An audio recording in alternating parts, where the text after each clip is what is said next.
I'm Dylan. And I'm Keon. This is Trust Your Doctor, that podcast where the library is empty, just like real life, because this week we watched Silence in the Library and Forest of the Dead. Written by Steven Moffat.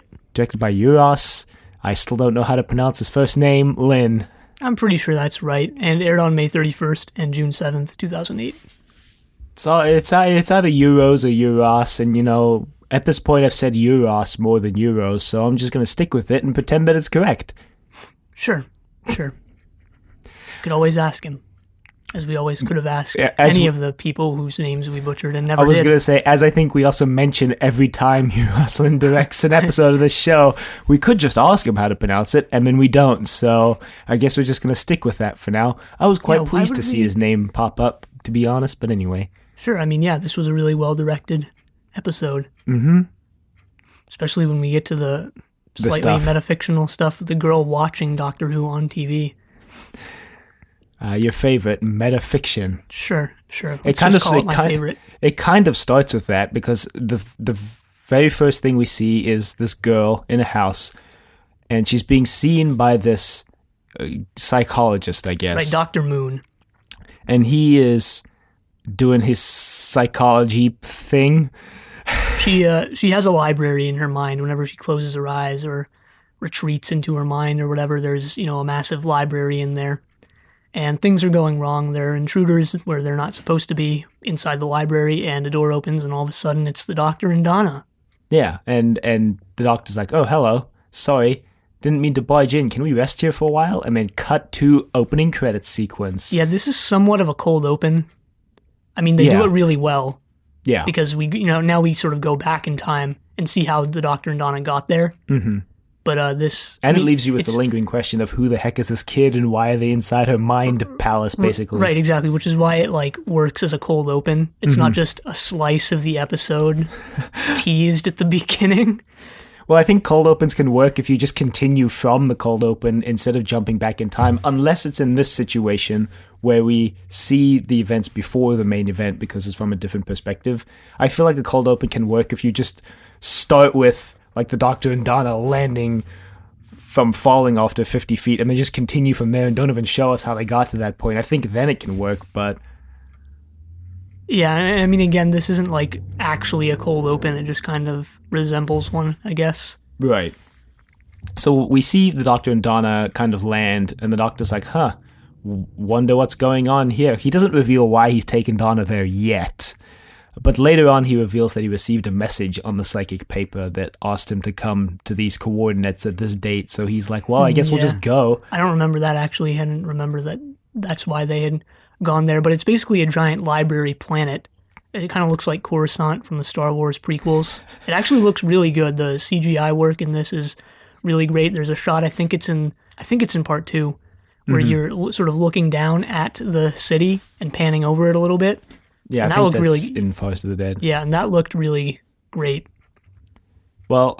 Just realized why it's called Forest of the Dead, because of the books are made out of trees thing. Yeah, the Doctor even says that, I think, in the second episode. I got that, but I didn't make the connection to the title. Weirdly. Well, so the Doctor's talking about how this is the biggest library in the universe and it should be bustling with people, but it's completely silent. And I made a note of this, is that there's actually no music playing during the scene. There's actually nothing playing during the scene except for the sound effects of the Doctor and Donna walking and what they're saying, which I thought was, one, very creepy, and also, two, very well done. Yeah, this episode is basically one of the scariest episodes of Doctor Who. Mm-hmm. The woman who, I guess we won't spoil who it is yet, in the black dress and the veil, the scenes with her actually creeped me out a lot. Before she took off the veil and you saw, her face, which was more funny than anything. Well, this is another episode in, I guess, a list of Steven Moffat writing episodes featuring kids as leading roles where the main villain is some childhood fear. In Empty Child and the Doctor Dances, it's the fear of war. And, in this one, it's obviously the fear of the dark, fear of the shadows. Fear of books and having to read. No, right, that's what it is. No, it's fear of the dark. Yeah. And then Steven Moffat also, he wrote another one that I'm not remembering now. He wrote Blink. What, something we've already watched or something coming up? Something we've watched. because hasn't he written for every series so far? What did he write for Rose and the Doctor? Well, I don't remember. Yeah, I don't remember either. Oh, The Girl in the Fireplace, Oh. which is like the fear of monsters under your bed, which like every kid has, right? Oh, well, at least I know I did. No, not really. Well, I did for like a couple months, and then I got over it. But yeah, so this is like the fear of the dark. So the whole thing is that this girl is afraid of the people in the library because they're not supposed to be in the library, and the people in the library are afraid of the dark. For reasons that we'll explain in a second, but right now it's completely silent. The Doctor's like, what the hell's going on? It also, like other Steven Moffat stuff, it gets like really weird and time travel-y. Yeah, more so than his previous stories, in my opinion. Especially once we meet with a song, and then she starts to talk more and more about very confusing things. I mean, it's not necessarily confusing. Well, It's strange to sort of wrap your head around, I guess. I think I can bring a different perspective to this, because this is the first time I've actually watched this episode having seen every single other adventure that River appears in on the show. So I've seen basically her complete TV show timeline at this point. So seeing the end now, actually at the end, having seen all the other ones. But I mean, you've watched this before, right? Right. I mean, I watched this before I saw the other River adventures, so I had that like weird confusion, like what the hell's going on? And in fact, I continued to be confused until she'd shown up 4 or 5 times, and I was like, oh, I get it now. They're meeting out of order. Well, I mean, that's actually, that didn't confuse me at all. That was established in this, right, as part of the dialogue. I mean, I'm pretty sure she even says at some point, like, oh, well, it's sort of a moment of realization for her, like, oh shoot, he hasn't met me yet. Yeah, that part wasn't confusing, but the banter, it's not banter, but whatever, banter between them, that like arises because of that discrepancy in the order that they met, that's what's kind of like weird and to wrap your head around, because like that doesn't happen in real life. Well, we're not there yet. As far as we know. I mean, we are time travelers, which we haven't referenced since like episode 50. Yeah, with the 5 doctors. That was... So the Doctor and Donna... Remember that time we pretended to have our future selves show up? What do you mean pretended? Oh, shoot. We gave away that... So anyway, the Doctor and Donna, the Doctor's like, what the heck's going on here? And so they eventually meet this robot that looks like a stone on top of another stone, where the top stone has like a human face grafted on top of it. Yeah, real quick before that, the Doctor says, when they're sort of looking out over this wide vista, the Doctor says that they're in the biography section, and God, I'm forgetting what exactly it is now, but Donna says that, God, I can't believe I forgot the actual line, but it's something about the Doctor liking biographies, and Donna's like, yeah, there's always a death at the end or something. It's something along those lines. And it reminded me of this theorist whose work I read a while ago, whose name I'm forgetting and probably should have looked up, but again, I didn't. And her sort of literary theory revolves around, it's related to like the history of the novel as well. And she talks about novels, not biographies. But she says that one of the reasons, at least, for the novel's like overwhelming rise to being like the literary form to work with, right? Like, you know, the great American novel. Everyone wants to write the great American novel, is in part due to the novel giving people death. She says that and I think she uses the term Western. She says the novel has given Western societies back death, where it's been pushed to the sidelines, because death sort of used to be, at least according to her, this sort of communal thing, right? You know, you live your life and then you die among others, and death was just this natural part of, you know, life and of existing. Right. Whereas now death is, you often go through death alone. It's not within the home, it's within hospitals a lot of the time, been sort of pushed to the sidelines, and people don't necessarily really talk about it all that much. And people are really averse to, like, you know, people think like death, it's a really bad thing. Yeah. Well, I mean... And she says the novel, whether it's in having a character in the book die or just like the figurative death, right? Like the book ends and that's a death. Mm-hmm. She says that the novel has given us back death. I mean, death kind of drifted away because I think people became really depersonalized to death. like, you know, like you were talking about, death used to be a part of daily existence because you would live with your tribe or your village or whatever, and then, you know, someone in your extended family, not your nuclear biological family, would die, and then it'd be this whole thing where everybody would share in this experience. But then I think over time it became more and more depersonalized as people moved away from that social structure to another. So it kind of became, oh, you know, my buddy down the road died, but like I only saw him every day, maybe, or maybe every week once. So like, oh, whatever. And then that this is also related to like the individualist tradition in that the novel is like supposedly a part of, which a lot of people contend started with Robinson Crusoe, although I actually just wrote a paper that says Robinson Crusoe argues against, or not argues against, but yeah, sure, argues against, I don't even know what my own paper is about, economic individualism, but hey, that's a completely another story for not now or ever on this podcast. But anyway, go on.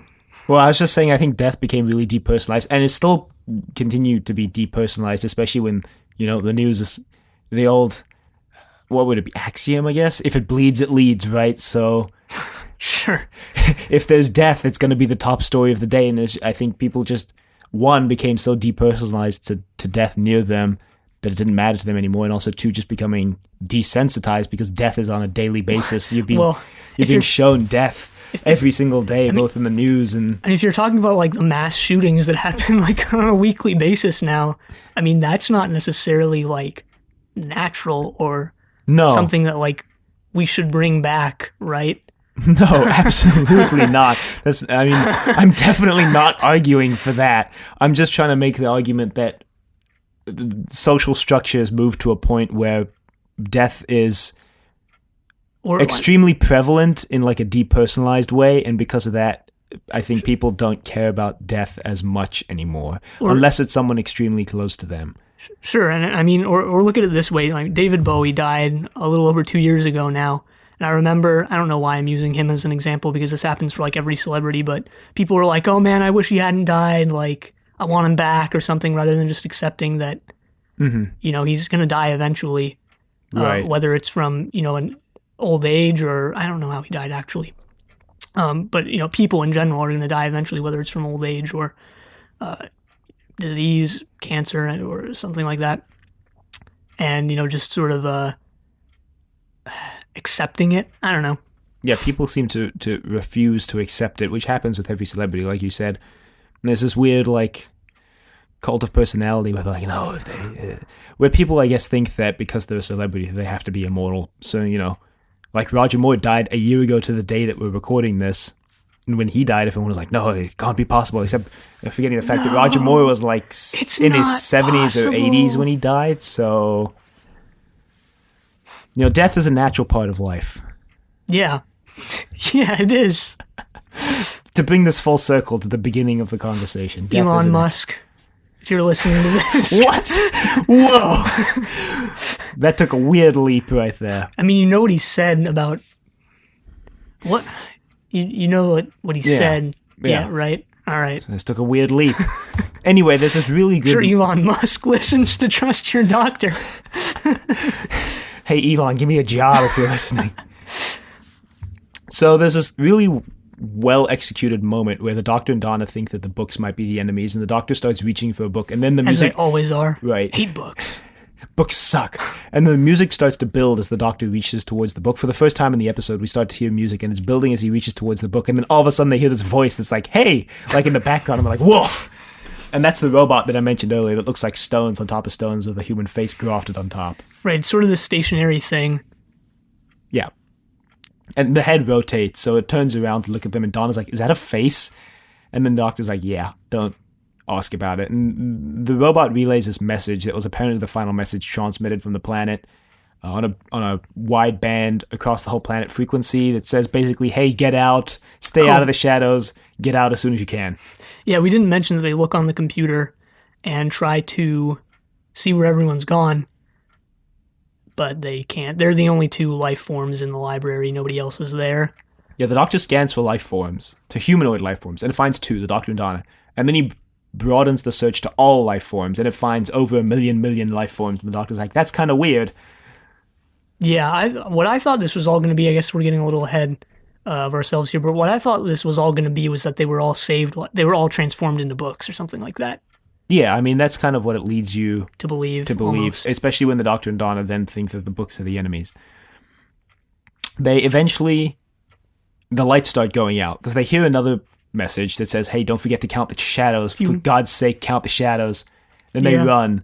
Just want to chime in here. If you want to read anything that's about blurring lines between people, especially writers, and texts / the texts that writers write, read early 18th century literature. Read early novels, basically. That's what most of them are about, actually.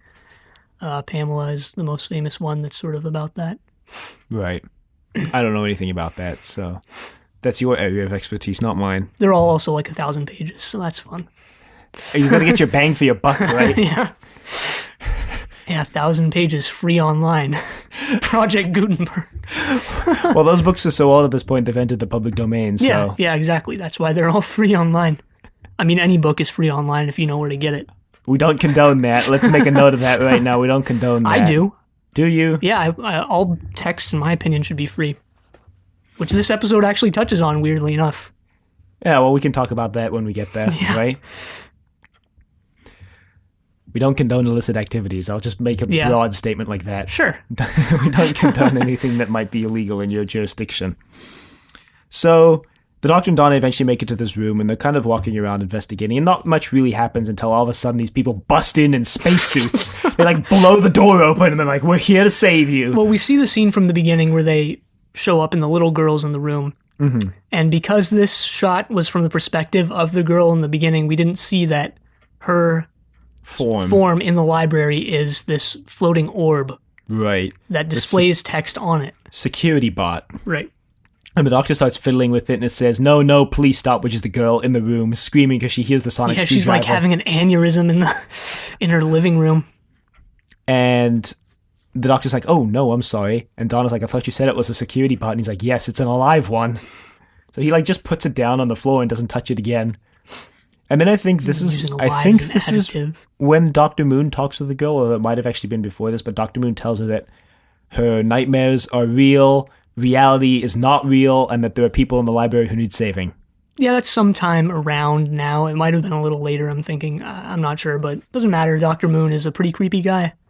Yeah. Yeah. You know those nightmares I've been helping you with and you've been having therapy about? They're real. Yeah, I know. They're coming to get That's you. Exactly what you want your psychologist to say to you. Hey, those nightmares you're having? Yeah, those are real. This reality, not real. This is actually related to another sort of, I don't even know if I want to get into this because I don't even know too much about it, but literary theory that contests, and this isn't don't think of this in concrete terms as books aren't real, but the individuality of books, the fact that they're just, a book is just one individual book, right? It's not connected physically to other books. That sort of idea is, not real. All books exist in sort of this intertextual continuum, and figuratively speaking, I guess, exist in this sort of giant ultra omni book that contains all books. You kind of lost me at the end there when you went for the ultra book thing, but I think I get what you're saying. You're saying that all books exist within reference to each other. They don't exist without reference to other books. Yeah. Yeah. Yeah. Okay, that makes sense. I get that. Okay. Which this also touches on because this library has every book in it. Right. According to them, I think they say it has every book I think the Doctor existence. says it has every book in existence, and all of them have copies backed up to the library computer, which is briefly mentioned again at the end of the episode. Although it's not really that important. I just wanted to say it because it's briefly mentioned again. Are the Vashta Narada ever coming back? On the television show? Yeah. No. In Big Finish? Yeah. Yes. They were cool. I like the Vashta Narada, despite the fact that they have absolutely no corporeal form. Either they're really cheap to materialize on screen. Okay, we'll get there. So this group of people busts in. Yeah, these astronaut-looking dudes. And they reveal that they're archaeologists. And the Doc's like, damn, I hate archaeologists. And this lady, River Song, introduces herself as Professor River Song, archaeologist. I forgot that. Was that a reference to something that I hate archaeologists? I don't think so. Yeah, the Doctor just says, oh yeah, I'm a time traveler, I laugh at archaeologists. They bring back that's what it was. That Wow, I just realized this. In River's final story, they bring back the whole archaeology thing. Wow, I didn't even realize that until now. I mean, they set up a lot of stuff to bring back with River's song in this, and I didn't think they were going to reveal what she whispered in his ear. But then they did. Revealed what she whispered in his ear, but not the content it's of Theta what... Sigma. Yeah, Theta Sigma, that's it. That's his name, right? Yes, that's his name. So, Drax said it must be true. Do you trust Drax, the god deity of Doctor Who? Right, because Drax is the guy we should be trusting on this. Drax, the guy who tried to con everyone. Yeah. Did Drax... I don't even remember. Armageddon Factor is my favorite story. I don't even remember. All I remember is his jovial face as he shot himself with the minifying gun. And his terrible accent.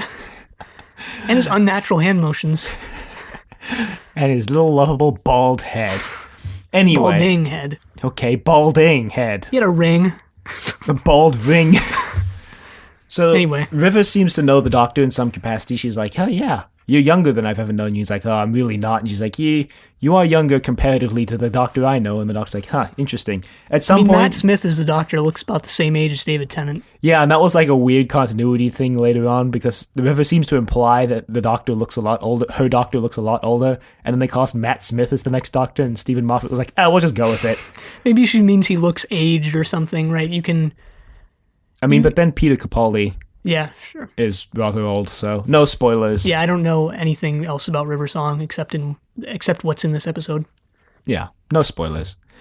But she also mentions, I think it's about now, she mentions to Evangelista, I think. Right, we meet her crew. Well, not her crew. It's not her crew, she's part of the crew. Yeah. That also consists of Proper Dave, who I think is the pilot. That's why he's the Proper Dave. There's Other Dave, who's just not there. The pilot. Anita, who weirdly sounded dubbed over. All her lines sounded as if she wasn't the one saying them for some reason. A little bit. Evangelista, who's supposed to be the pretty girl who doesn't know anything. Right. And then there is... He's like the most important one of them. He's the most important one of them, but the one we don't remember his name because he doesn't die in this story. His name is Stackman Lux. Yeah, we're bringing death back so much that we only remember people who die. We only talk about death. Stackman Lux. The professor once who only talked about death, and all his classes were themed around death in literature. I mean, that could be kind of cool. That's what his focus is, right? Death. Yeah. Once you get to that level, if you study literature, which never do, for the love of God, don't do it. You have a focus. But anyway, yeah, Lux. Lux is the... Captain? Benefactor? He funded the expedition. He gives his sort of backstory, although not all of it. He's part of the family who built this library in the past. 100 years ago. Yeah, 100 years ago. He says that he has ownership over everything in the library because it's all his intellectual property or something like that. Yeah. Something along those lines. And they've come to find out what happened to all the people in the library because 100 years ago, there was one message that was sent out, 4,022 people saved, no survivors, and then the library went silent. Right. And this also has to do with the idea of subjectivism in literature versus objectivism, right? And I mean, you ask, after post-structuralism and postmodernism, whatever that is, most people who study literature will tell you, unless they're classicalists or something like that, but I mean, most people will tell you of course all literature is subjective. This actually touches on that, right? He claims ownership over this sort of intertextual continuum, and this continuum that includes all texts, right, is that it's how culture works, right, once you put your creation out there, it's not only yours anymore, right? You can't exercise ownership over concepts. I mean, other people are going to have... Disney would disagree. Right. And that's why economics and literature, people have such a problem with this, but once your text is out there or whatever, people read it, people have their own ideas, and people look to the text and say things, and at some point doesn't necessarily matter what the writer says, right? Like other people are going to have their own ideas and they're going to point to moments in the text that corroborate their own ideas, and what the writer says eventually falls into their own opinion, even though it's their own work. Right. Which is interesting. It's interesting. And that's how culture works, right? Like intertextuality and the propagation, that's not the right word, of culture wouldn't like even exist if texts were objective. This is just my own opinion / theory or whatever. But yeah, I liked how this episode touched on it. Yeah, I mean, I don't have much to add because, like I said, I don't know a lot about it. Right. But it sounds interesting. It sounds really interesting. Yeah, I mean, personally, coming from the reason I like this episode so much is because it like justified a lot of the things that I already thought. I was like, yeah, we can't monopolize ideas. I'm right. I've been right. Right. Find the one piece of evidence that backs you up. It's the one piece of evidence is this one Doctor Who story. I don't know, but at the end of the story, it's revealed that Stackman Lux isn't that the whole... Right, the ending of this complicates everything that like seemingly it builds up, and I was like, what the hell is this? Yeah, well, we'll get there. Yeah. So River mentions that she was the one who sent the message to the Doctor, and the Doctor's like, oh, that was you, which she then brings up again later, which I'm just going to mention now, because I'm going to forget to mention it later, but she says, I think to Evangelista, though maybe it was Anita or Stackman, that she sent the message expecting her Doctor, and then this Doctor showed up, and he's not her Doctor. Yeah, that's because something they could bring back later. River said that the message arrived too early in the Doctor's timeline. Right, and I completely forgot about this, actually, that was why they arrived there. So they kind of explore for a bit. Evangelista gets shunned by Anita and Dave. Well, she tries to help, and they're like, nah, just go sit in the corner or something like that. They don't want her around, really. So they kind of talk for a bit. Donna cheers her up a bit, and then they kind of hack into this computer, and they see... Donna's the only one who doesn't treat her like a literal piece of crap. They hack into the computer. Is kind of doing his own thing. Yeah, they hack into the computer. The computers were... interesting because the keyboards were just Mac keyboards. Yeah, I made the same note to the computer. These were obviously just Apple keyboards Gotta used continue by the that prop department. Apple branding they started in Series 1 in End of the World. Yeah. I'm pretty sure they're like, hey, we have these Mac keyboards. Hey, we have these keyboards in the BBC office. Can we borrow these for a bit? I mean, it was fine. Like, it didn't look that out of place. It wasn't noticeable though. Yeah, it was noticeable. And they hack into the computer and they see the little girl sitting in front of her television. Yeah, and she's watching them now on TV. Yeah. So I thought... Oh, they try to call... When they try to hack in first, it calls the phone first. And she's like, oh, Dad, the phone's ringing. And Dad's like, no, the phone's not ringing. She's like, huh. As she goes to pick it up, it stops ringing. And then they get to the TV. Yeah, I think she turns on the TV and sees them. Mm-hmm. And I was like, I don't remember even why I thought this, but I'm just looking at my notes right now, and I was like, is this sort of attempting to place Doctor Who into this intertextual continuum, right? Is it attempting to place TV into this intertextual continuum? It's framed as if, I mean, they're in this library, right, this intertextual space, and this girl's watching them on the TV, just as we are watching them. I don't know where I'm going with this, actually, and it made sense to me at the time, but I'm looking at my notes and not understanding. Well, I think it's which is part of the writing process. but like, is this trying to frame TV? And if this is doing what I thought at the time it was doing, then I don't really like it, because I don't think television and movies need to be justified as. This actually goes into a larger discussion that, and I know I haven't finished any of the past 20 sentences I've started, but this actually goes into a longer discussion of like how people use the word art today, and how meaningless that word has really become, because art can be anything. Well, no, art according to my high school class. Oh yeah, I remember that. Art means skill, right? Like, people talk about the arts and the sciences, and what those like originally meant. Science was knowledge and art was skill. So, but I mean, nowadays people use the term art to say that something has value. Mm-hmm. And that's all. They're like, this wasn't just a TV episode, it was art. And what they really mean when they're saying that is not that it was like a human creation that takes skill, because I mean all human creation takes some level of skill. So according to some people, all things that are created by people are art, because art just means skill. But like the way people use it nowadays, when they say like, yeah, this was art, they're not saying like it was something that took skill. They're saying it has value in society, in something. I don't really even know what. And I don't even remember where I was going with this, but well, I think the whole girl. Oh, right. Let me just finish this. Okay. But yeah, I don't like how people try and justify television and movies, because at this point it's text, especially novels, which is weird because when novels were first becoming a thing, people were like very averse to them, and they weren't even like novels weren't even like looked at as like how TV and movies are looked at now, which is as like cheap entertainment, right? They were almost like video games, right? They were like this thing that's like some people like, and it's like, all right, like they're just this thing off to the side, right? Right. But now, like, text is thought of as especially text has always been, but novels in particular are thought of as like this great artistic thing. So when people say like TV and movies are art, they're trying to justify their existence, which to me is a little off or wrong, because why do they even need justification? It's obvious that TV and movies' value is subjective, as everything is, and to me, TV and movie have, not that I study them or anything, but have a lot of value. Right. And I think they do to most people. That's all I wanted to say.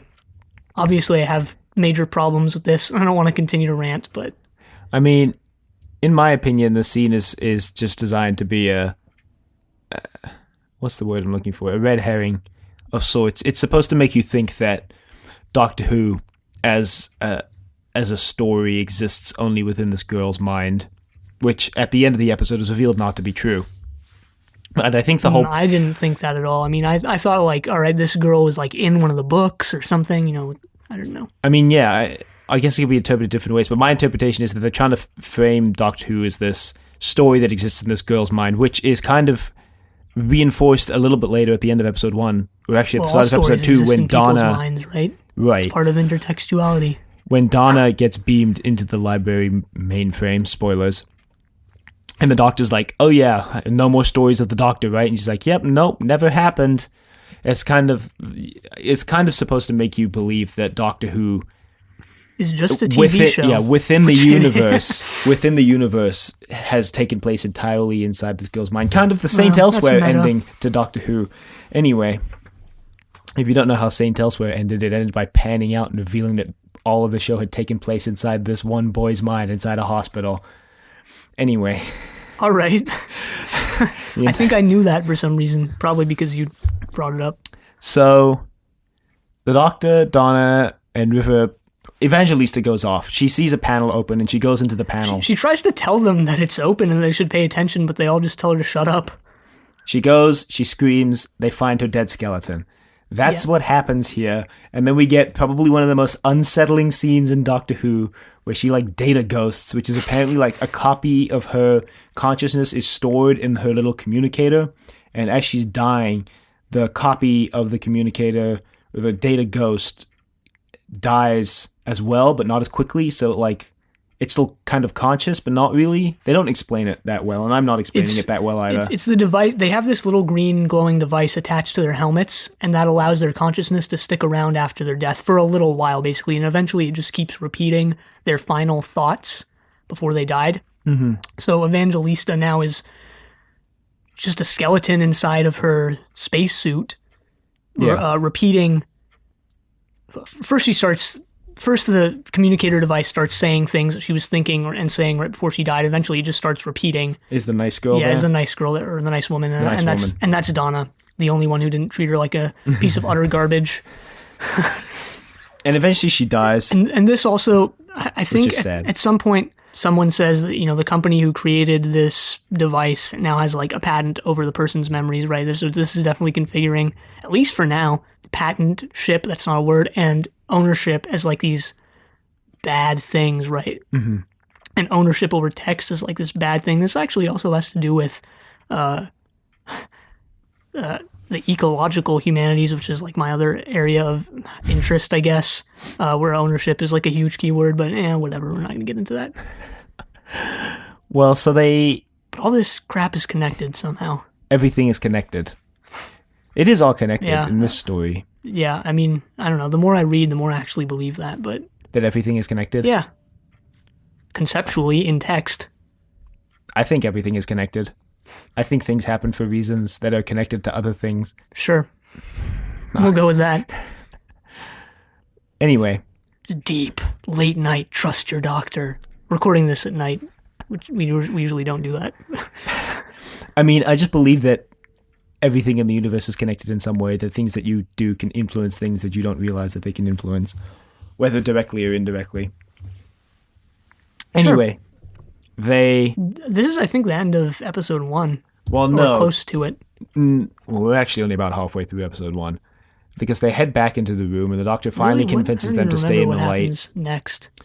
And then they realize that Oh, yeah, Trucker okay. Dave has 2 shadows, so they decide to put their helmets on. And the doctor's like, well, I can increase the mesh weave by 800% with the sonic screwdrivers. So they do it for everybody. And Donna's like, we don't have spacesuits on. The doctor's like, yeah, well, we'll just have to survive without them. The doctor Actually, says, no, don't worry, we'll be safe. And Donna's like, how in the world are we going to be safe? And he's like, oh, I don't know, I just said that to make you feel safe. the doctor also shows them the Vashta Nerada, because he finally figures it out when he sees Evangelista's corpse. Skeleton. And he throws a piece of River's chicken into the shadow, and it just instantly gets devoured Yeah, and they turns brought into lunch. a bone.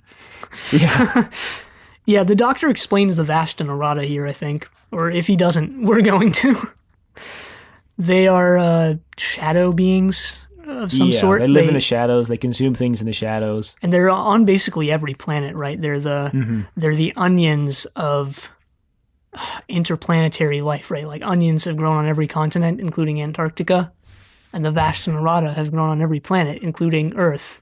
Okay, I wasn't They're sure where the you were going dust with that specks. metaphor to start with, I'm going to be honest. I'm glad you made it make sense in the end, but when you started, I wasn't really sure. Yeah, and the They're doctor like said- ogres. They have layers.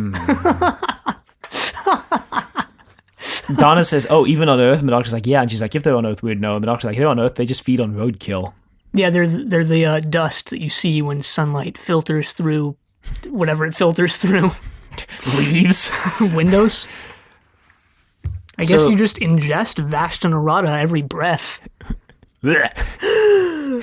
Good taste of Vashta Nerada there. What if the taste of air, right? Air has a taste. What if Does it? that? Yeah, it does. What I've if? never noticed. I mean, just go somewhere else. Go. I mean, leave. We're used to We're from California. We live in California at least, and we're used to California air. But go somewhere vastly different, like somewhere on the other side of the world, and the air will taste and smell different. So maybe that's just the varying species of Vashta Nerada that you're tasting. Yum, They all taste a little different. Yum. Anyway, they get into Dave's suit and they kill him. And they eventually realize this because his visor goes dark, but he's facing the other way, and he turns around slowly, and his skeleton head falls forward and hits the front of the visor, which is really creepy. Yeah, this is actually, they do this again later for the other people who die, but so it's more obvious then, but it's actually really creepy. You hear him repeating the same thing over and over, and you eventually Hey, who realize, turned out the lights? yeah, that it's coming from his communicator, and it's the last thing he thought or said before he died. Mm-hmm. They do this again. This actually really surprised me here. They do it again for the other characters, and I was like, oh, okay, now I get what's going on. So it wasn't nearly as creepy when they started doing it over and over again, but here it was great. It was still good when they did it later too. They run away, and the doctor teleports Donna to the TARDIS to keep her safe, because he's like, we're just going to leave. We're just going to all go to the TARDIS, but I'm going to teleport you there first, and then we're going to try and follow, but we got to get away from Dave. And the teleporter only had power for one teleport or something like that. Right, because we didn't mention this library has teleports all over the place because It's so it's big. huge. Yeah, I didn't know how big this planet was, but It's a it was planet-sized, so there you go. So And it has a Donna moon. It does have a moon. is getting beamed into the TARDIS, and then her transporter beam kind of flickers and then disappears. And the doctor's like, that's weird. The TARDIS should have notified me that there was a breach, but it didn't. And River's like, it probably doesn't matter. And then the doctor sees a statue, and it turns around, and it's got Donna's face on it. It's like, Donna Noble has been saved. Donna Noble has been saved. And the doctor's like, oh no. Right, and we didn't mention that I think River explains this, or someone from her crew probably does, that the faces on the statues are people who died in the library. And we actually didn't even explain what they're there to do. Supposedly they're investigating what the heck went down in this library to have everyone disappear. Well, we mentioned that they got the message 4,022 saved, 0 survivors, and that's why they were there. So that's how episode 1 ends. You would phrase it like that. You wouldn't necessarily say safe. Come on. We'll get there. Dave is approaching. Donna's on one side. Everything looks hopeless except in episode 2 when it turns out River has Jack's square gun because she just blows a square-shaped hole in the wall and they escape through there. She does that earlier as well. I remember she uses it at least once in the first episode, so it doesn't feel like a total ass pull here. Still kind of does, though. A little bit, I guess. We didn't also mention that she has the Doctor's screwdriver. But not this Doctor's screwdriver. She has a modified version of it. Yeah, it looks similar, but not exactly the same. It's like better. Yeah. It's like the souped up, it's the modded version of it. Yeah, it's been tricked out. The Doctor says that he would never give anyone his screwdriver, and she's like, well, you gave it to me. And the Doctor's like, that's weird. And she's like, well, I didn't take it off your dead body, if that's what you're wondering. And the Doctor's like, it is, and I don't believe you. So he doesn't say that. You can just see it in his face. No, he says, like, how do I know that, or something. He does, like, explicitly come out and say. So they go into this other room, and the Doctor's like, have I finally convinced you to stay in the light? And they're like, yeah, I guess. So the Doctor then talks with River, and River's like, look, I don't have time for us to build trust again, so I'm just going to tell you the secret thing in your ear. And she does, and then she's like, are we good? And the Doctor's like, yeah, we good. Turns out, I didn't think they were going to go this route, because I thought they were going to set this up as something to bring back later with River Song, because I remember saying last week that River Song meeting the Doctor out of order as a plot point in this episode doesn't necessarily mean that she's going to come back later, but it turns out that that's, if you watch this episode, that idea that she's not going to come back is immediately thrown out the window by the fact possible. that she has a diary of her adventures with the Doctor. I mean, just the way they played in this episode, especially the end, it's basically impossible that she wouldn't come back. It would take some chameleon level nonsense for her not to come back, right? Well, so yeah, she has a diary that looks like the TARDIS and apparently has all her adventures, and she's like, oh, you're doing a good job of pretending you don't know me. And the Doctor's like, I have no idea what you're talking about. I legitimately don't know who you are. Right, so that's how she is convinced that they're meeting out of order. That plus the Doctor's younger appearance. Because she seems to imply that they've gone through diary, some crazy shit together. Yeah, well that, but also that the diary is in the order of the Doctor's timeline and not her own, because she flips to earlier in the book. Huh, yeah, I didn't get that. That's interesting. Yeah, she flips Why to would it be in in his order? Maybe so she can keep track when she's meeting him. Yeah, that makes sense, I guess. The diary looks like a TARDIS, right? It's TARDIS themed. Yeah. Interestingly enough. And River actually you find at some out point, why that is later on. No spoilers, but at some point, yeah, that's going to be interesting. The TARDIS configured into text, or a book. The River also at some point mentions that the TARDIS doors can be opened by snapping. The Doctor's like, nah, no, they can't. What are you talking about? And River's like, my doctor can do it. And he's like, wow, that hurts. But I mean, I didn't think they were going to reveal what River whispered in the Doctor's ear here, right? I thought they were going to save this for later. And kind of wish they did. Kind of wish they did keep a little more in their pockets for later on. Maybe. But it was nice that we found out it was Theta Sigma. Yeah, because that's what she whispered in his ear. Theta Sigma. He was like, damn, you're right. Theta Sigma. Well, I think what happens next is that Anita has two shadows. Yeah, Anita calls to attention the fact that she has two shadows, and they're like, all right. Dave, proper Dave dies, as does regular Dave. Regular Dave dies because the Doctor tries to talk with proper Dave. Right. Well, I think it's the other way around. The Doctor, it's something like that. The Doctor tries to bargain with the Vashta Narada. And they actually talk back! Yeah, he tells them to use the communicator to talk. And that he doesn't understand why they're there when they normally live in forests. And they're like, this is our forest. So the Doctor realizes that, hey, all books are made out of trees. Yeah, because apparently the Vashta Narada hatch from eggs inside of trees, and because all the books are made of trees, some of the eggs must have made it into the books that made it to the library, and then they just multiplied and spread. Yeah. So many of them. This is another, not big, I don't think at least right now, concept in the ecological humanities, but it's at least been touched on, I think, and if not, I'm going to do it now. That books, right, are made out of, I mean, not in the past, right? Old texts are made out of vellum or other types of animal skins and stuff. But like now, books and stuff are made out of trees. They're made out of nature. They're tied to nature, I guess. Right. I mean, a tree, that's another thing that the ecological humanities are, at least one trend in them is sort of trying to argue against now, is like this idea of nature is green, because nature is all about, or the natural world is all about multiplicity, so you need multiplicity of color as well. And I've read a couple pretty cool papers recently about oceanic spaces and Robinson Crusoe, because I've been studying Robinson Crusoe. But yeah, it's another story for, again, probably never. But yeah, it was just sort of interesting, and I thought it was cool. Like, whoa, yeah, all these books are made out of trees. What a revelation. It's not something you think about when you pick up a book. You're not thinking like, man, this used to be a tree. I guess not, but there has been a movement to try, I guess, make that at your Save forefront. paper. Yeah, to get that to the forefront of your mind every time you pick up a sheet of paper. Like, damn, this used to be a tree. Well, now a lot of stuff, not books, but a lot of times when people read physical texts, people don't read books anymore, at least in America. But when you pick up something physical that has text on it, like the mic box that's sitting right in front of me, or all the cards in my wallet that's also sitting right in front of me, made out of plastic, right? Which is also part of the natural world. It's made out of oil, which is made out of like dead animals stuff. Dead stuff. Dead dinosaurs. Yeah. The dinosaurs died for this. The dinosaurs died so this podcast could happen. Yeah, it was all leading up to this. It really is all connected. Yeah, exactly. Oh, God. Crazy. I don't want to live in this world anymore.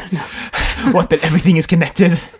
Something I could do 10 years from now might affect what happens to you 20 years from now. Oh, Jesus. Everything is connected. Everything is connected. It's all one big giant web. That's why it's a food web and not a food chain. It's all connected. Boom. Just blew your mind with elementary school science. Boom. Anita has two shadows, so they put her helmet on, they put all their helmets on. They tell her to remain calm, but this was funny to me because she's extremely calm for someone who's probably about to die.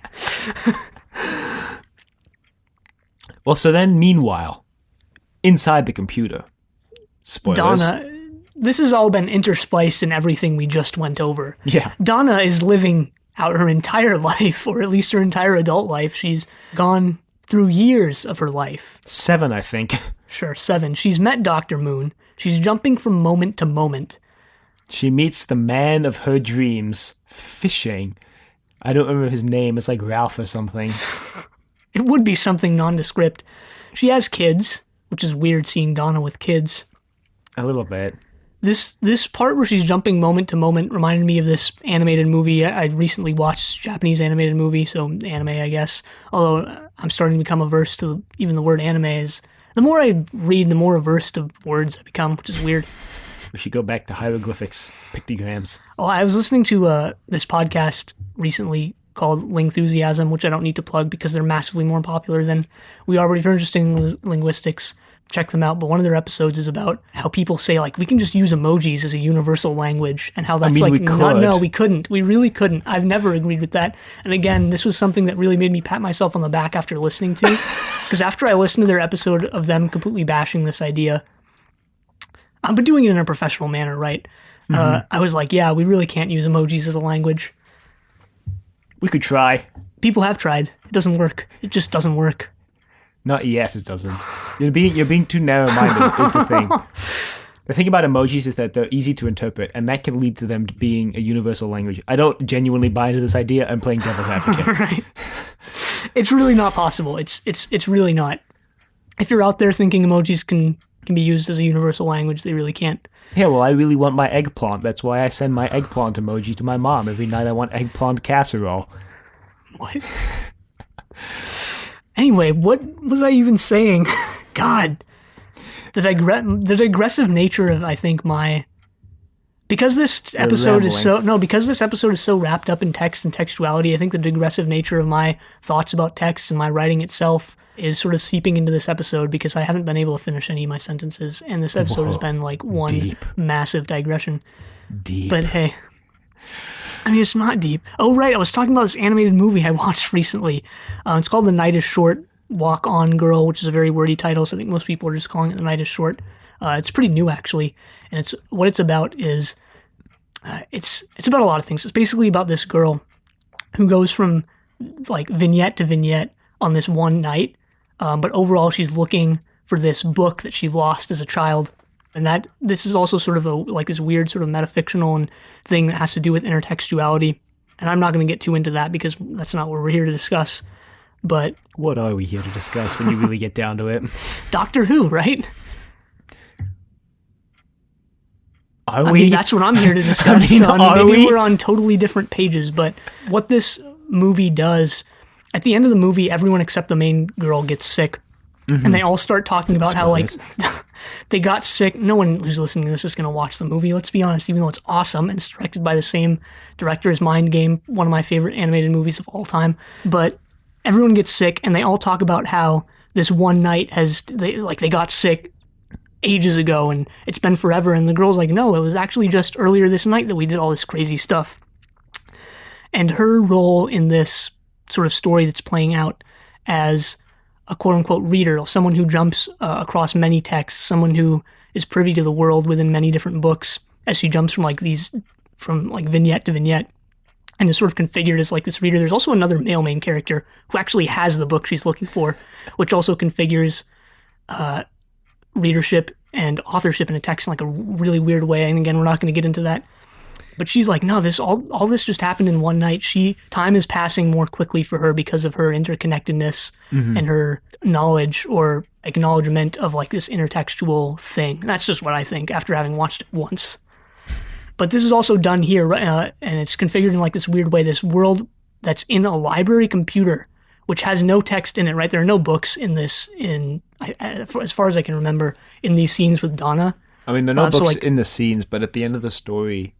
Spoilers for the end of the story, I guess. Lux reveals that they uploaded a copy of every book into the mainframe so that the girl could read them in the mainframe. Right, but as far as we see on screen with Donna here, there are not really any books, and I was looking for them because I was thinking like, oh, is this world going to be a textless world? And as far as what we see on screen until Lux comes in and complicates all of this at the end, there isn't. This is sort of a textless world that Donna is in. Yet at the same time, she's jumping from moment to moment. Things are moving fast for her. Mm-hmm. They're sort of all connected intertextually almost. I don't know.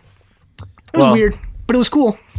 Yeah. It reminded me of something, another television or movie that I've seen that's done it. But I don't remember what it was when I watched it, and I can't name it now. It's like it's right there at the front of my head, and I know it reminded me of something, but I can't name what it was. Huh. I probably don't know what it was. So Donna lives out this life, and then she meets this lady in a veil who reveals that, oh yeah, everything that's happened has happened over the past like 2 hours. And Donna's like, what? And she's like, yeah, you're just jumping from moment to moment. This was actually one of the scariest moments on Doctor Who for me. I really liked how they did these shots of this woman with a veil. First, you don't even really see her. Donna sees her out of the corner of her eye as she passes behind a tree or whatever, and it looked like a giant crow to me. I was like, whoa, is that a giant crow person? No, it's just a woman in a black veil. And she's wearing all black. But the scene where she's sitting on the park bench and Donna walks towards her is one of the creepiest shots in all of Doctor Who to me. I really liked it. It was cool. So she I basically... can't even remember the last time Doctor Who was scary. It was Tooth and Claw. Nah. Tooth and Claw was pretty scary. That was another one that went by really fast, like Donna's life here. Huh. So this lady reveals to Donna that this is all an illusion, and she reveals it by telling her that the playground is the easiest place to see it, because if you look at all the kids are the same, and Donna notices this now. She's like, oh, all the kids are the same. Yeah, all the kids are the two kids that are supposedly her kids. And the lady rips her veil off because Donna's like, why are you wearing a veil?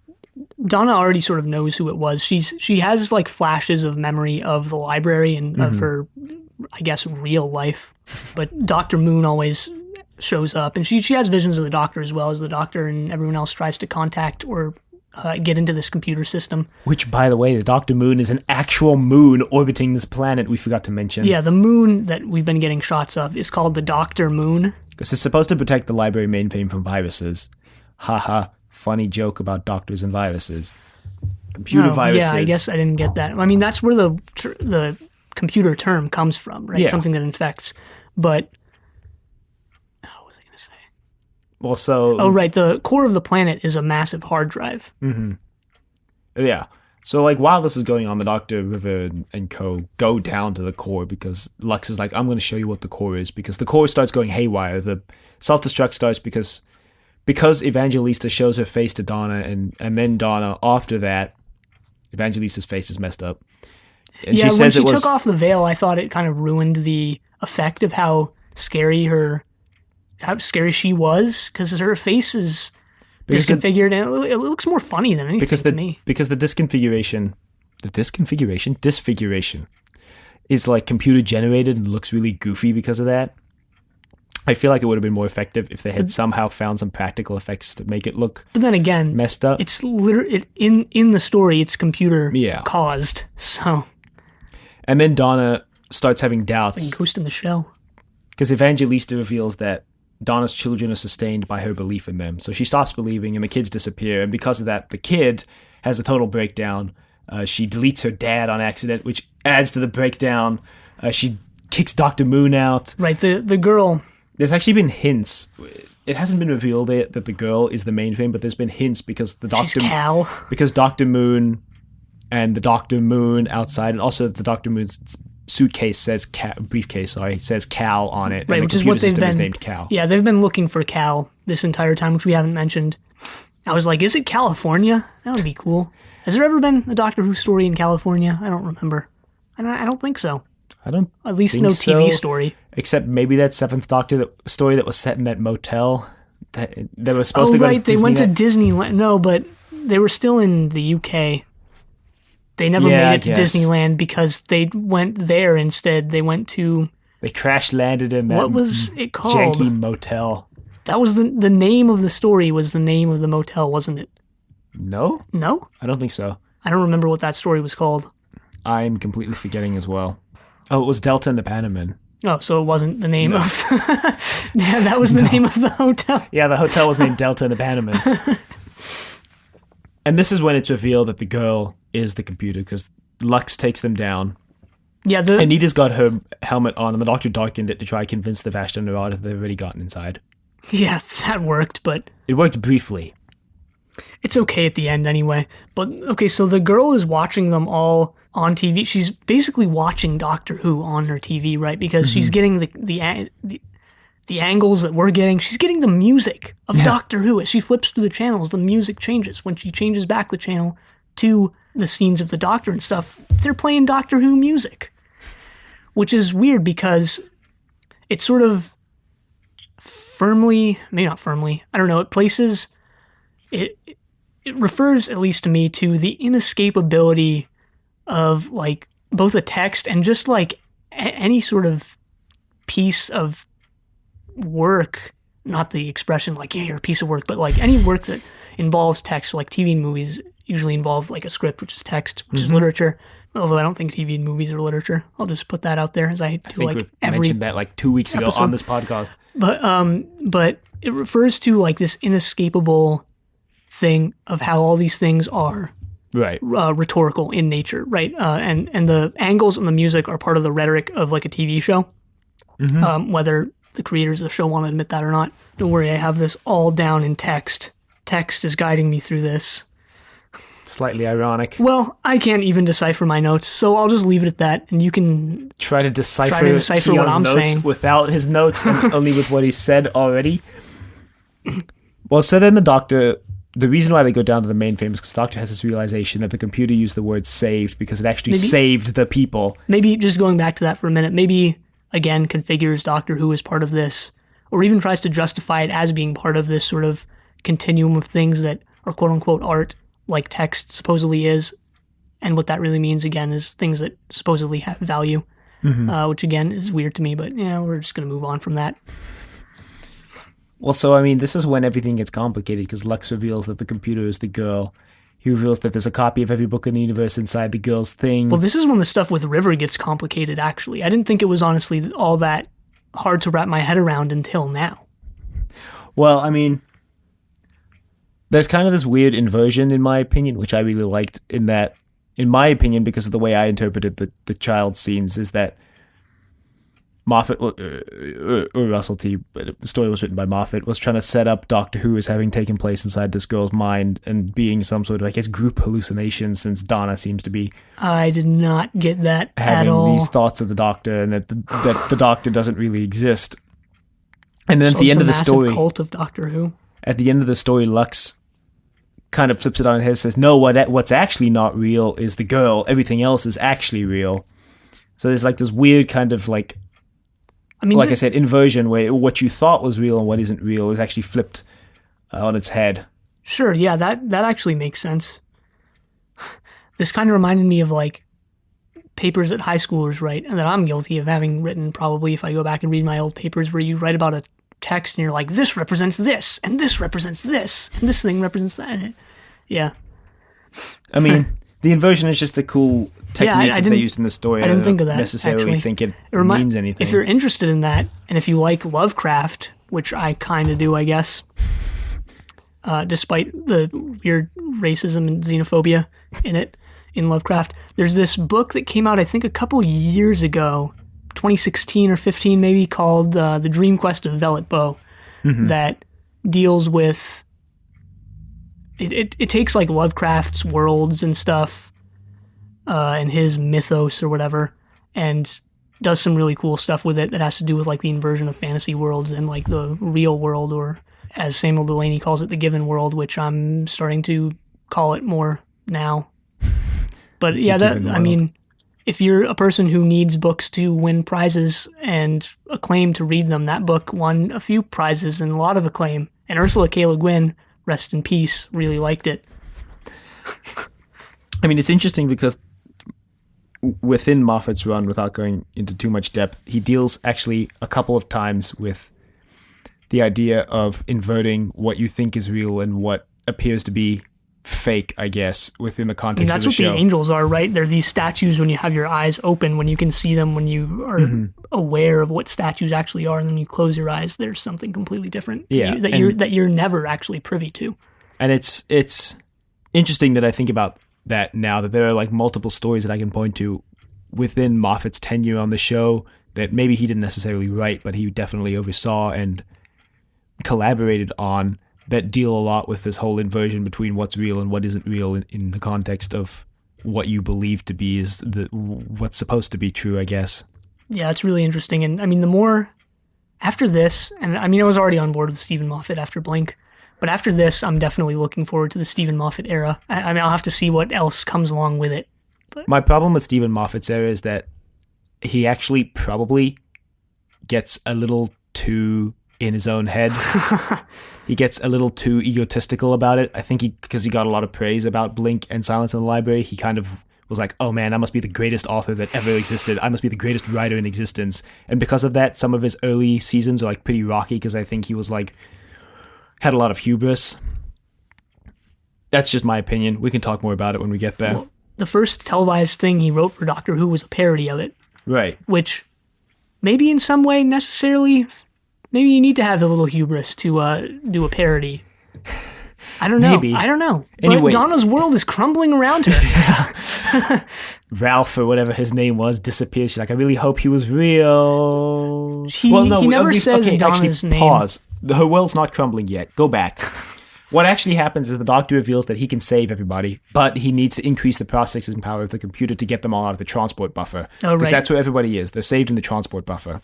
This reminds me of many episodes of Star Trek that I'm not going to go into, but a lot of them did the whole people are trapped in the transport buffer and we need to get them out thing. Especially that time they cured old age in the second season of Next Generation and never brought it up again. But anyway. So the Doctor's going to basically hook himself up to it and use himself to increase the processing power. And River says it'll fry both his hearts and he won't regenerate. And the Doctor's like, well, it's my choice. And River's like, no, it's not. And she just knocks him out and handcuffs him to a pipe. Well, when he wakes up, she tells him that she's met him. She's met the future versions. She's met future versions of him, so he can't die here. But she can. Yeah, and the Doctor says time can be rewritten. And she says, nope, not one line. Throw back to the Aztecs. Wait, really? Yeah. That's exactly what the Doctor says to Barbara. She's like, time can be rewritten, and the Doctor's like, nope, no, you can't rewrite time, not one line. Exactly, not one line, exact 3 words, used exactly like that. Yeah, maybe I am really, really looking forward to the Steven Moffat era. If he's reaching back to William Hartnell, gotta love a good nostalgia line. I mean, do you know who appeared in the most recent Christmas special? If you don't, I'm not going to spoil it. No, I don't. Okay, I won't spoil it for you then. I'm actually, unlike Blake Seven, check out Zenith or Blake Seven podcast. Unlike Blake Seven, I'm pretty much good on like not knowing spoilers for the rest of what's coming up. I mean, I know everything that's coming up because I've watched it all already. But yeah, so then River basically reveals that, shoot, I completely lost my train of thought. That she's going to use herself instead of the Doctor. That was it. She reveals that this means that the Doctor has known for all of the time that she's known the Doctor, that he's known that she's going to come here and die at the end of her life. Right. And that he's never told her that. And she says something about their final night on this planet called Beryllium where they saw the singing towers, and she said that he looked really sad and gave her the sonic screwdriver, and he was dressed in a suit, and then she said that he must have known then that he was sending her here to die. Right. Next. Right. So this is a really interesting. This is where the relationship between them started to coalesce. Get weird to me, or become harder to understand because of the very nature of it, I guess. Well, as more of it's not that hard to understand. Honestly. As more of it is revealed, it gets more understandable in some aspects and less understandable in others. Sure. The less I understand, the better, honestly. Meanwhile, Donna's world is crumbling around her. Yeah, now it's crumbling. She's holding her two kids. The boy tells her that she's hurting his hand. And I made note of this as the most important note of this episode because he wasn't even touching his hand. Little piece of damn kids. Oh, they all pop back into existence in the library, and Lux is really happy because everyone's alive, and the Doctor's like, damn, River's dead.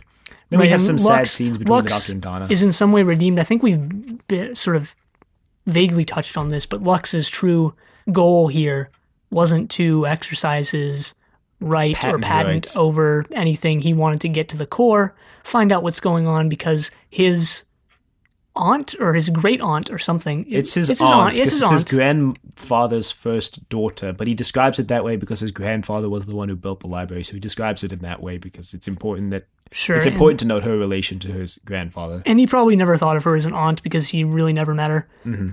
She was 6. She apparently was dying, so they uploaded her to the computer and she loved books, so they gave her every book in the universe. Right. So he wanted to find out if she's okay.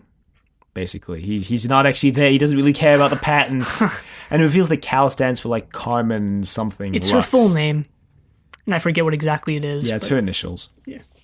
Anyway, Donna's sad because apparently some dude named Ralph was never even in the library. Was his name actually Ralph, or I'm just using Ralph. I'm pretty sure it started with an I. Ralphie from the Magic School Bus. Ralphie?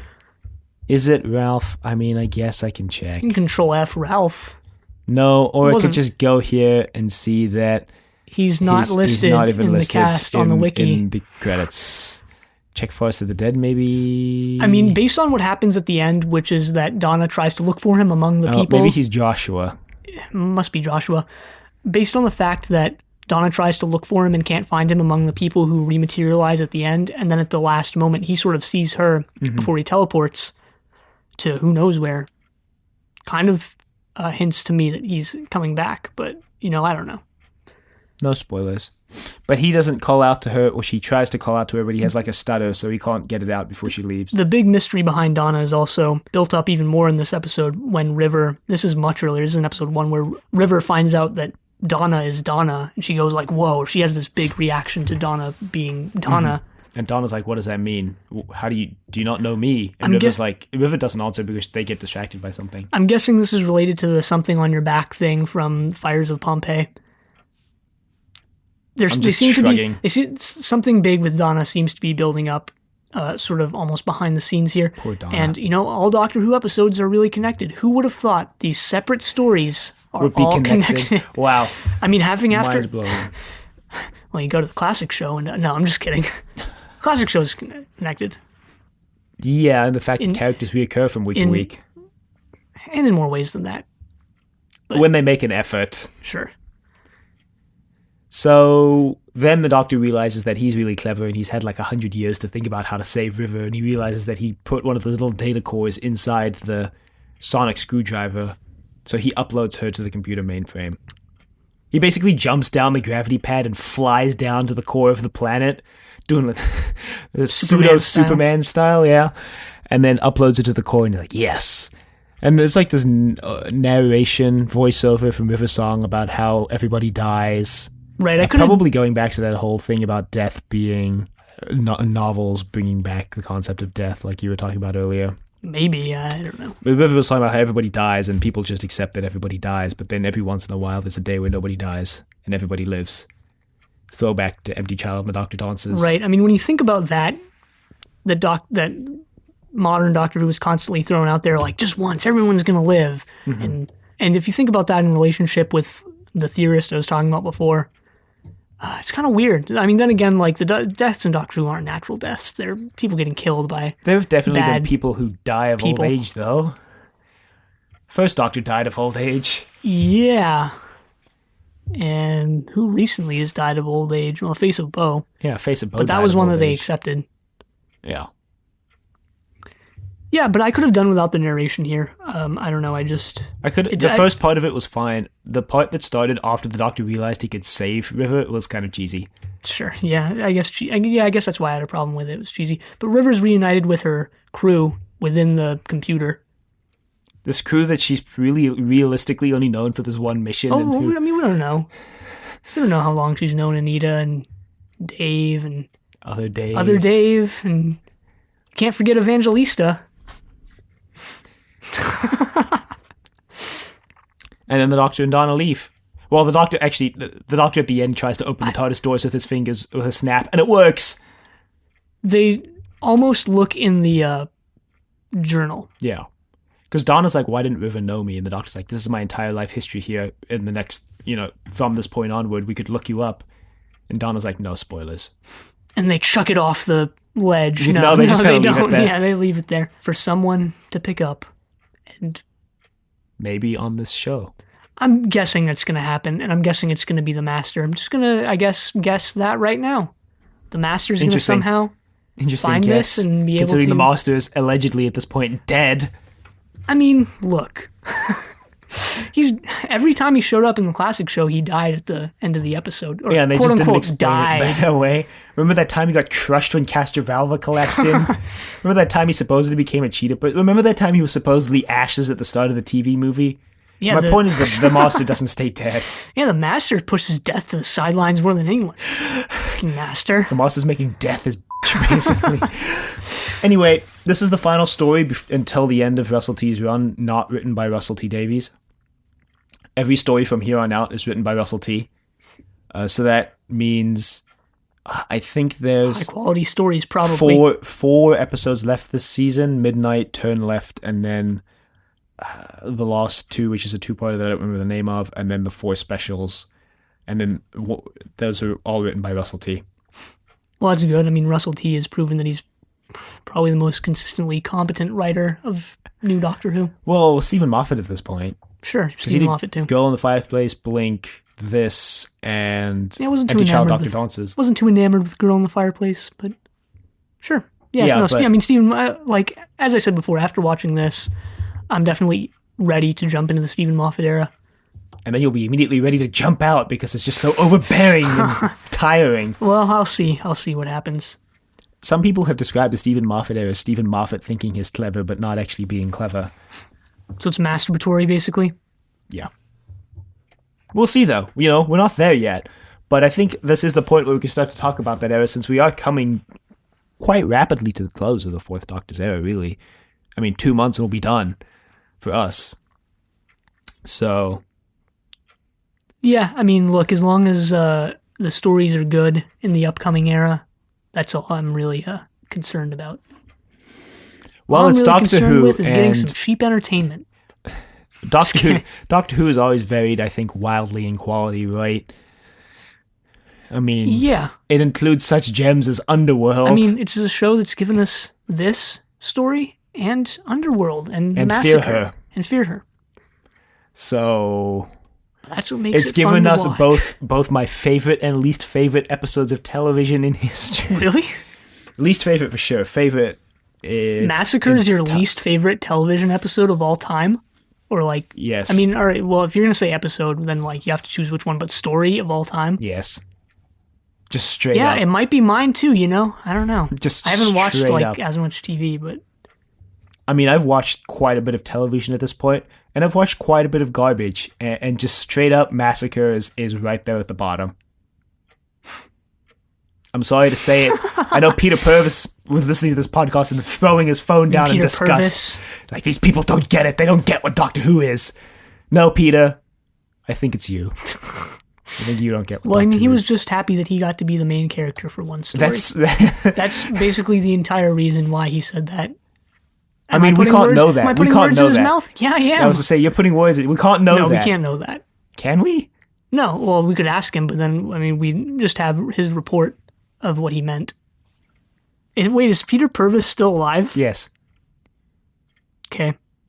Keon's like, I could email him. Dear Peter, did you just say that one thing that one time because you were the main character of that episode? Signed, Keon. Your biggest fan. XOXOXO. Hugs and kisses. Please reply. If you would like to email us, you can find us at thedoctor@decorativvegetable.com. Questions, comments, concerns, angry rants, love letters, your thoughts on that amazing segue I just made, as well as on that metafictional textual nonsense that Keon was talking about. And we won't reply via email. We'll reply on this show. Yeah. Kind of weird how we reply in a podcast. different medium than is being sent to us. Anyway, I'm only calling it nonsense because most of it went over my head, and I'm not afraid to admit that there are things outside my realm of comprehension. Most of it went over my head too, so that's okay. You can find us on YouTube at Decorative Vegetable. You can find us on Apple Podcasts and Google Play at Trust Your Doctor. Be sure to leave a rating if you like the show. Check us out on Facebook, Trust Your Doctor, like us on Facebook. Also check us out on Twitter at TYD Podcast, and follow us on Twitter. And next time we're watching Midnight. But until then, the end.